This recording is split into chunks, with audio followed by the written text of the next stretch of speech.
আসসালামু আলাইকুম।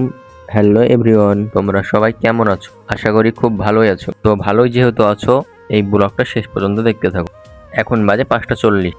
ডিউটির জন্য রেডি হয়ে পড়লাম। এখন ডিউটিতে যাব।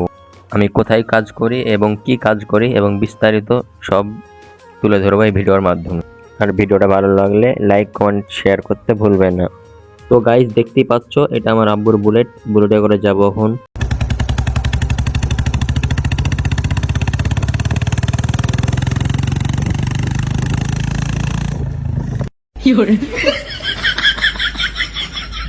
তো গাইজ তোমরা দেখতে পেলে বুলেটের কি স্পিড। বুলেটের গিয়ার মারতে মারতে অনেকটা রাস্তা চলে আসলাম।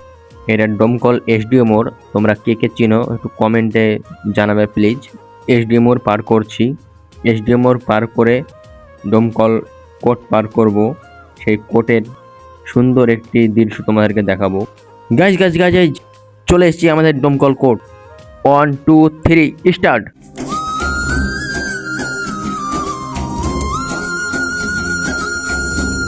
তো গাইস তোমরা এই জায়গাটাকে চিনতে পারছো? দমকল শহরের মধ্যে সবথেকে বড় যেখানে মেলা হয় সেই জায়গা এটা। কি অবস্থা জায়গাটা দেখছো গাইস? কেউ দেখলে চিনতেই পারবে না। তো এটা এটা দেখো, এটা মহরম তালা। এখানে মহরম হয়। মহরম তালাটা খুব সুন্দর এবং অনেকটা বড়। মহরম তালা পার করে চলে গেলাম। তো গাইস আমি যে কোম্পানিতে জব করি, আমাদের বাড়ি সেইখান থেকে 15 থেকে 20 মিনিট লাগে আসতে। তো গাইস ফাইনালি চলে এসেছি। তো গাইজ এই বিল্ডিংটা দেখতে পাচ্ছ, এই বিল্ডিংটা একটা কোম্পানি। গাইজ এটা কিসের বিল্ডিং এবং এখানে কি কাজ হয় তোমাদের জানতে ইচ্ছা করছে তো? তো গাইজ এই ভিডিওতে যদি 1 লক্ষর উপরে ভিউজ আসে, এই কোম্পানি ব্যাপারে তোমাদেরকে খুলে বলবো এটা কিসের কোম্পানি, কি কাজ হয়, সব বিস্তারিত খুলে বলবো ইনশাল্লাহ। তোমরা এই ভিডিওটাকে বেশি বেশি করে শেয়ার করো আর আমাকে সাপোর্ট করো। Tata, bye bye.